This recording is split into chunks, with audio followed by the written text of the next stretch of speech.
Hello students, last जो हमारी class थी उसमें हमने डी ब्रॉगली हाइपोथेसिस और उसका experimental verification by Davisson Germer experiment हमने कंप्लीट कर लिया था, है ना। उसका एनालिसिस और कंक्लूजन भी हमारा हो गया था, मतलब टॉपिक हमारा कंप्लीट है डी ब्रॉगली हाइपोथेसिस और उसका एक्सपेरिमेंटल वेरिफिकेशन। ठीक है, आज हम इसे ख़त्म करेंगे चैप्टर को, है ना। और इस पे बेस्ड जितने भी न्यूमेरिकल्स हैं कोशिश करेंगे कि आज ही हो जाएं।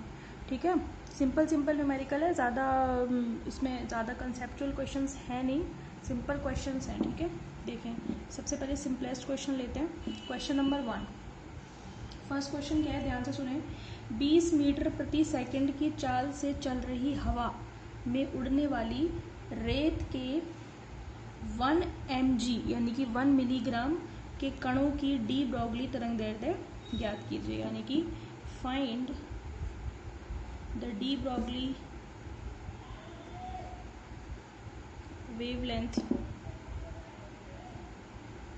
of 1 milligram 1 mg grain of sand blown by wind at the speed of 20 metre पर सेकेंड। ठीक है, ये आपका क्वेश्चन है। आपको इस क्वेश्चन में क्या क्या दे रखा है? क्वेश्चन में आपको वेलोसिटी दे रखी है हवा की, है ना। तो 20 मीटर प्रति सेकेंड की गति से तो हवा चल रही है, उसमें रेत के कण जो हैं उसका मास दे रखा है 1 मिलीग्राम, वो उड़ रहे हैं। ठीक है, तो आपको उसकी डी ब्रॉगली वेवलेंथ बतानी है, क्योंकि पार्टिकल मूव कर रहे हैं। भाई रेत के कण अगर उड़ रहे हैं दैट मीन्स कि वो मूव कर रहे हैं तो उनसे एसोसिएटेड भी एक वेव होगी, और वेव होगी तो वेवलेंथ भी होगी। समझ में आ रही है? सॉल्यूशन देखिए आप इसका, सिंपल ही है वैसे तो। मास दे रखा है आपको m is equal to 1 mg, यानी कि 1 इंटू 10⁻⁴, आप इसको किस में कन्वर्ट कर लें, kg में कन्वर्ट कर लें। तो पहले आप इसको किस में कन्वर्ट करोगे, ग्राम में, है ना। ग्राम में करोगे तो कितना 10⁻³ से करोगे, फिर उसको किलोग्राम में भी करोगे तो 10⁻³ से करोगे तो कितना आ जाएगा, ये 10⁻⁶ kg। सही है, थोड़ा ध्यान रखना है इस चीज़ का। और फिर है वेलोसिटी दे रखी है आपको 20 मीटर पर सेकेंड। आपसे क्या फाइंड आउट करने को कहा है, डी ब्रॉगली वेवलेंथ। कोई दिक्कत नहीं है, लैम्डा। ठीक है, हम जानते हैं कि लैम्डा इज इक्वल टू क्या होता है, h/mv। ठीक है, कैलकुलेट कर लेना। h आपको पता है, m आपको दे रखा है, v आपको पता है। सिंपल क्वेश्चन है। ठीक है, ऐसे पूछ लेते हैं एग्जाम में, ऐसे ही क्वेश्चन इस चैप्टर से रिलेटेड इसी तरीके के क्वेश्चन पूछ ले जाते हैं। कभी कभी घुमाते हैं, बाई चांस ऐसा हो जाता है कि एग्जामिनर चाह रहा है कि वो आपको अच्छे तरीके से एनालिसिस करे तो वो थोड़ा और दे देता है, बाकी इस तरह के क्वेश्चंस भी आ जाते हैं पेपर में। ठीक है, नेक्स्ट क्वेश्चन देखें, इसको कैलकुलेट कर लेना। आंसर मैं बता देती हूँ, इसका आंसर आएगा, इसका लैम्डा जब आप फाइंड आउट करेंगे 3.315 इंटू 10⁻⁻29 मीटर, ये इसका आंसर है। ठीक है भाई, अब देखिए नेक्स्ट क्वेश्चन देखें। इलेक्ट्रॉन से संबद्ध डी ब्रॉगली तरंग का तरंगदैर्ध्य, ये आपको दे रखा है। इलेक्ट्रॉन से संबद्ध डी ब्रॉगली तरंग का तरंगदैर्ध्य गिवन है, वो है 0.02 एंगस्ट्रम, ये आपको दे रखा है। इलेक्ट्रॉन का वेग ज्ञात कीजिए, यानी कि अब आपसे क्या पूछा है, वेलोसिटी पूछी है। ठीक है, क्वेश्चन क्या है, the de Broglie wavelength of the wave associated with the electron is 0.02 angstrom. ठीक है, determine the speed of the electron. ठीक है, अब इसमें एक चीज़ का ध्यान रखें, ज़्यादातर बच्चे ऐसे सोच रहे होंगे कि इसमें lambda is equal to h/mv direct लग जाएगा, वेलोसिटी निकाल लेंगे, ये सब कुछ दे रखा है ना। लेकिन एक चीज़ का ध्यान रखें कि यहाँ पे इलेक्ट्रॉन मूविंग की बात कर रहा है। ये जो स्मॉल m होता है, अगर आप केवल इसको लगाते हो तो ये इलेक्ट्रॉन का रेस्ट मास होता है। पर जब इलेक्ट्रॉन एक बहुत छोटा पार्टिकल होता है और वो जब मूव करता है तो उसकी वेलोसिटी को आप कैसी वेलोसिटी मानोगे, आपेक्षिकीय गति, यानी कि रिलेटिविस्टिक मोशन। ये इस बात का आप ध्यान रखना। दूसरी बात ये भी है कि इलेक्ट्रॉन जो होता है उससे एसोसिएटेड जो वेव होती है उसकी तरंगदैर्ध्य बहुत छोटी होती है, तो हम उसको नॉन रिलेटिविस्टिक नहीं मान सकते, आप उसको रिलेटिविस्टिक आपको उसको मानना पड़ेगा। तो इस चीज़ का ध्यान रखना आप। जो इलेक्ट्रॉन होता है उसका ये है, अगर आप इस फॉर्मूला को यूज़ करते हो तो तब करते हैं जब आपको नॉर्मल पार्टिकल दे रखा होता और वो रेस्ट मास होता, बट यहाँ पे मूव कौन कर रहा है, इलेक्ट्रॉन, और इलेक्ट्रॉन से एसोसिएटेड जो वेव होती है उसकी वेवलेंथ जो होती है बहुत छोटी होती है। ठीक है, इसलिए हम उसको कैसा पार्टिकल मानेंगे, नॉन रिलेटिविस्टिक पार्टिकल। समझ में आ गई? तो यहाँ पे आप रीजन लिख देना, since the wave associated with the electron is very short, the wavelength, इस तरीके से लिखना, the wavelength of the wave associated with the particle is very short, therefore we consider the electron as a non relativistic particle. ठीक है, तो इसलिए हमारा जो लैम्डा होगा वो क्या होगा, वो किस फॉर्मूले से निकालेंगे। हिंदी वाले भी लिख देना कि भाई इलेक्ट्रॉन से संबंधित तरंग की तरंग दैर्ध्य बहुत छोटी होती है, इसलिए हम उसे कैसा मानेंगे, अनापेक्षिकीय कण मानेंगे। तो लैम्डा देखें तो हमने अनापेक्षिकीय गति के लिए भी लैम्डा फाइंड आउट किया था। कैसे करोगे भाई, देखो ज़्यादा रटने की जरूरत नहीं है क्वेश्चन को, देखो h/m भी तो होता ही है, बस आपको यहाँ पे m की जगह पर क्या लिखोगे, m इज इक्वल टू आप क्या लिखोगे, m0 upon √1 minus v² upon c², यही तो रखोगे। समझ में आ रही है? तो यहाँ पे आप ये जो है m, उसकी जगह पर आप क्या रखोगे, ये देखो h/m की जगह पर रखोगे m0 v, और ऊपर चला जाएगा आपका 1 माइनस v² अपॉन c²। समझ में आ गई? तो वेलोसिटी फाइंड आउट करनी है आपको, तो आप क्या करोगे, लैम्डा तो गिवन है आपको, है ना, बस यहाँ से किसी भी तरीके से v निकाल लो। क्या करें हम ऐसा करते हैं कि ऐसा करो आप, सिंपलेस्ट वे क्या हो सकता है, आप ऐसा करो इसको ऊपर ही ले जाओ, है ना, तो ये क्या हो जाएगा, v upon √1 minus v² upon c²। ठीक है, मतलब मैं इसको इधर ले गई, इसको इधर ले गई, है ना, और क्या बच गया आपका h/m0 लैम्डा। ठीक है भाई, अब आप क्या करना है इसमें, बस आपको थोड़ा सा एलसीएम ले लो, इसका एलसीएम लोगे तो क्या आ जाएगा, vc upon √c² minus v², है ना, और इधर आ जाएगा आपका h/m0 लैम्डा। c को भी आप इधर ले आना। ठीक है, फिर आप क्या करना, दोनों साइड पे स्क्वायर कर देना। एक मिनट रुको, कुछ मिस तो नहीं हो रहा,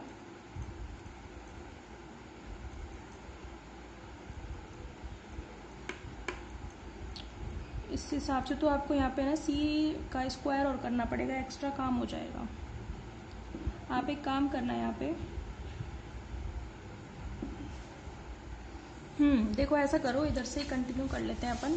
c को तो मैं नीचे लेकर के आ रही हूँ और दोनों साइड स्क्वायर कर रही हूँ। ठीक है, तो आपका इधर कितना आ जाएगा, v² upon c² minus v², ये आ जाएगा, और नीचे कितना है, ये ऊपर h² हो जाएगा, m0² लैम्डा² c²। ये जो c था उसको भी मैं कहाँ पे ले आई, नीचे ले आई। ठीक है, अब ये भाई आपकी कैलकुलेशन की बात है। अब आप क्या करो, c² को आप कॉमन ले लो, है ना, या फिर आप एक काम करो, v² को कॉमन ले लो। ठीक है, ताकि ये v² कैंसिल हो जाए, है ना। मैं कर रही हूँ, एक मिनट, v² आप यहाँ से क्या करो, कॉमन ले लो, तो ये कितना हो जाएगा लेकिन आपको v तो निकालना है ना, तो उसको आप डिनोमिनेटर में मत लेके जाओ, न्यूमरेटर में बेटर रहेगा। ठीक है ठीक है, पर चलो ले लो, आप ऐसा करो, v² को कॉमन ले लो यहाँ से, तो c² अपॉन v² माइनस 1, और v² यहाँ से आ गया, h² अपॉन m0² लैम्डा² c², ये कैंसिल हो जाएगा, है ना। ये चेंज कर लो, इसको इधर आ जाएगा आपका, मतलब इसको उल्टा कर लो, है ना, उल्टा करोगे तो क्या हो जाएगा, c² अपॉन v² माइनस 1, और इधर हो जाएगा m0² लैम्डा² c² अपॉन h²। ठीक है, बस हमें तो v चाहिए, है ना, इसको उधर ले जाओ, तो आपके पास v कितना आ जाएगा, c² upon v² is equal to 1 plus m0² लैम्डा² c² अपॉन h², है ना। v कितना आ जाएगा आपके पास, v आ जाएगा v² इज इक्वल टू आपके पास c² अपॉन 1 प्लस m0² लैम्डा² c² अपॉन h², और v कितना हो जाएगा, इसका अंडर रूट। ठीक है, अब c पता है आपको, m इलेक्ट्रॉन का रेस्ट मास पता है आपको, लैम्डा आपको पता है, c पता है, h पता है। समझ में आ गई, इसको कैलकुलेट कर लेना। तो बस आपको सिंपल करना था इसको, ताकि इसको सिंपल करने के बाद आपको क्या हो, सिंपल करने के बाद आपको v मिल जाए, है ना। अगर हम यहाँ पे v रखते तो दिक्कत आ जाती, अगर आप यहीं से डायरेक्ट v नहीं निकाल सकते, आपको पहले v का फॉर्मूला निकालना पड़ेगा कि v को सिंपल करके क्या कर सकते हैं। अब आपको सिंपल यहाँ पे वैल्यूज रखनी है केवल, और v निकल के आ जाएगा। ठीक है भाई, तो ये आपका सेकेंड क्वेश्चन हो गया। क्वेश्चन नंबर 3, बस आपको इस क्वेश्चन में ये ध्यान रखना था कि रिलेटिविस्टिक मास रखना था आपको, और यहाँ से m की जगह पर m not under root 1 minus B square upon C square करना था। बाकी की तो सिंपल कैलकुलेशन है, वो आपके ऊपर है। हो सकता है कि कोई और बच्चा इसको और अच्छे तरीके से कर दे, ठीक है, तो वो आपके दिमाग के ऊपर डिपेंड करेगा और ऐसा कुछ नहीं है, ठीक है। सही है भाई। थर्ड क्वेश्चन देखें। थर्ड क्वेश्चन है 100 किलो इलेक्ट्रॉन वोल्ट ऊर्जा के इलेक्ट्रॉन की डी ब्रॉगली तरंग दैर्ध्य ज्ञात कीजिए, है ना। तो आपको एनर्जी दे रखी है के काइनेटिक एनर्जी दे रखी है, कितनी तक है 100 keV। क्वेश्चन है determine the de Broglie wavelength of an electron of energy 100 keV। इतने किलो इलेक्ट्रॉन वोल्ट एनर्जी है इलेक्ट्रॉन की, उससे संबद्ध तरंग की तरंग दैर्ध्य आपको निकालनी है। तो जब हमने जब नॉन रिलेटिविस्टिक पार्टिकल पढ़ा था, नहीं नॉन रिलेटिविस्टिक नहीं, रिलेटिविस्टिक, तो उसमें मैंने आपको लैम्डा निकलवाई थी काइनेटिक एनर्जी की फॉर्म में, और उसका फॉर्मूला क्या आया था हमारे पास hc अपॉन अंडर रूट के प्लस 2m0c²। आपको ध्यान हो तो, क्योंकि न्यूमेरिकल आप तभी करना जब आपको फॉर्मूला याद हो, कंसेप्ट बिल्कुल क्लियर हो, तो आप खुद से करोगे सारे क्वेश्चन। तो मैंने आपसे क्या पूछा है, इलेक्ट्रॉन की एनर्जी दे रखी है, और आपसे क्या पूछिए, लैम्डा पूछिए। तो मैंने आपको जो लैम्डा है वो मोमेंटम की फॉर्म में भी बताई है, वेलोसिटी की फॉर्म में भी बताई है, और काइनेटिक एनर्जी की फॉर्म में भी बताई है। इन सब की फॉर्म में बताई है मैंने आपको, ठीक है। तो वहाँ पे देखना, जहाँ पे मैंने रिलेटिविस्टिक पार्टिकल यानी कि आपेक्षिकीय कण के लिए आपको लैम्डा निकलवाया है, वहाँ पे उसका काइनेटिक एनर्जी की फॉर्म में फॉर्मूला ये है। समझ में आ गई। आपको क्या फाइंड आउट करना है, लैम्डा फाइंड आउट करना है। एच आपके पास है, सी आपके पास है, के आपको दे रखा है, बस आप इसको क्या करना, जूल में कन्वर्ट कर लेना। समझ में आ गई। जूल में कन्वर्ट करके उसके बाद इस क्वेश्चन को करना आप, फिर आपको क्या फाइंड आउट हो जाएगा, लैम्डा 100 किलो। सबसे पहले तो इसको इलेक्ट्रॉन वोल्ट में कन्वर्ट करो, और इलेक्ट्रॉन वोल्ट को जूल में कैसे कन्वर्ट करते हैं, आपको 1.6 × 10⁻⁻19 से मल्टीप्लाई करना पड़ेगा। समझ में आ गई बात आपको। उससे आपका फिर क्या फाइंड आउट हो जाएगा, लैम्डा निकल करके आ जाएगा, ठीक है। चलिए नेक्स्ट क्वेश्चन देखें। नेक्स्ट क्वेश्चन है आपका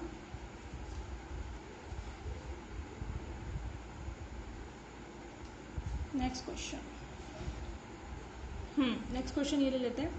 अच्छा एक चीज़ और सुनो आप, ये जो क्वेश्चन है इसको और भाई इस तरीके से तो करना ही, जैसे इसको जूल में कन्वर्ट करके और नॉर्मली सारा के वे रख करके करना है ना। इसके अलावा एक तरीका और है कि आपको जूल में भी नहीं कन्वर्ट करना पड़ेगा। वो क्या है कि इलेक्ट्रॉन की जो मास एनर्जी होती है वो होती है कितनी, यानी कि m0c² जो होती है वो 0.511 इलेक्ट्रॉन वोल्ट होती है। तो आप क्या कर सकते हो, ये जो m0c² यहाँ पे है उसकी जगह पर आप सीधा 0.511 इलेक्ट्रॉन वोल्ट लिख सकते हो। फिर आपको ये जो k है वहाँ पे आपको सिर्फ ये रखना पड़ेगा 10⁵, यानी कि उसको जूल में भी कन्वर्ट करने की आपको जरूरत नहीं है। आप सीधे ही इलेक्ट्रॉन की ये एनर्जी, ये तो ध्यान ही रखो भाई, इलेक्ट्रॉन की जो एनर्जी होती है रेस्ट मास एनर्जी, या इसको हम कह सकते हैं एक तरीके से नॉन रिलेटिविस्टिक एनर्जी।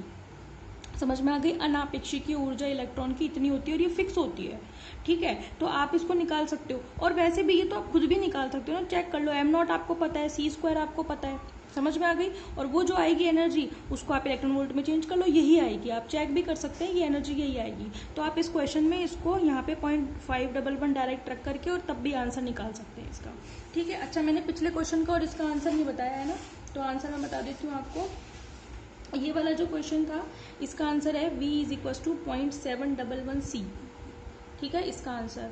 और इसका आंसर जब आप निकालोगे तो इसका आंसर आपका आएगा, इसके लिए जो लैम्डा आएगी वो आएगी 0.0371 एंगस्ट्रम। समझ में आ गई बात आपको, ठीक है। दोनों तरीके से करना आप इस क्वेश्चन को, यानी कि जूल में कन्वर्ट करके भी करना तो भी ये आंसर आना चाहिए, और बिना जूल में कन्वर्ट करके यानी कि m0c² की वैल्यू यहाँ पर इतनी रख करके फिर करना। समझ में आ गई, इसको बिना जूल में कन्वर्ट करें, ठीक है। दोनों से करना आप इसको, ठीक है। ओके नेक्स्ट क्वेश्चन देखें। क्वेश्चन है सिद्ध करो कि कॉम्पटन तरंग दैर्ध्य c/√2 वेग से गतिशील इलेक्ट्रॉन के डी ब्रॉगली तरंग दैर्ध्य के तुल्य होता है, ठीक है।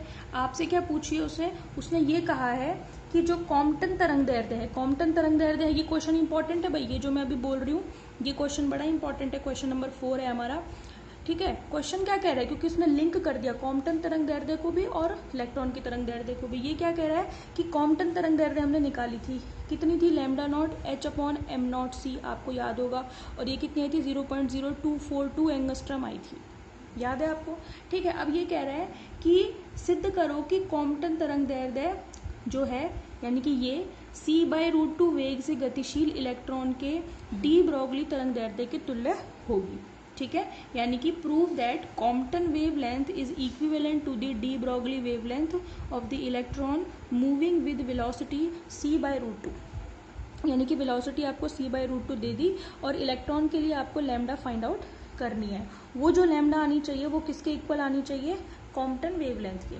समझ में आ गई बात। तो कुछ नहीं, lambda is equal to h/mv होता है, हमें पता है। हमें ये भी पता है कि जो इलेक्ट्रॉन है उसके लिए हम क्या यूज करेंगे, m0 √1 - v²/c²। v रखो यहाँ पे, है ना, v की वैल्यू रखो यहाँ पे, बाकी चीजें चाहे आप मत रखो। आप ये देख लो कि जब ये h/m0 c के इक्वल आ जाना चाहिए। ठीक है, अभी कर देते हैं इसको 1 माइनस वेलोसिटी c/√2 दे रखी है, यानी कि c²/2 c² अपॉन m0 और c/√2। ये c² से c² कैंसिल हो गया। 1 माइनस 1/2 1/2 आएगा, 1/√2 आएगा, 1/√2 से ये कट जाएगा तो कितना आएगा, h/m0c। ठीक है, आ गया आंसर। ये किसके बराबर आई है, लैम्डा नॉट के बराबर ही आई है। समझ में आ गई बात आपको। यानी कि अगर इलेक्ट्रॉन इतनी वेलोसिटी से मूव करेगा तो उसकी जो तरंग दैर्ध्य होगी वो कॉम्पटन तरंग दैर्ध्य के इक्वल होगी। बात समझ में आ गई। तो ये आपके सारे क्वेश्चंस जो हैं, इससे ज़्यादा टफ क्वेश्चंस नहीं पूछे जाते हैं। ठीक है, और आपकी बुक में है, अगर इंटरेस्टेड बच्चे हो आप तो कर लेना बाकी क्वेश्चन भी, और किसी क्वेश्चन में कोई दिक्कत है तो मेरे से पूछ लेना। इंपॉर्टेंट क्वेश्चन यही थे, इससे ज़्यादा लेवल नहीं आता। ठीक है भाई, कल यानी कि जो हमारा नेक्स्ट होगा वो नेक्स्ट चैप्टर शुरू होगा, चैप्टर नंबर 5। ठीक है, चैप्टर 5 है, लेकिन यूनिट फर्स्ट का सेकंड सेक्शन शुरू होगा, दैट इज हाइजेनबर्ग्स अनसर्टेनिटी प्रिंसिपल। ठीक है भाई, अब आप इतने क्वेश्चन वगैरह और सारा कुछ कंप्लीट कर लेना, कोई दिक्कत हो तो पूछ लेना। ठीक है, ओके, थैंक यू।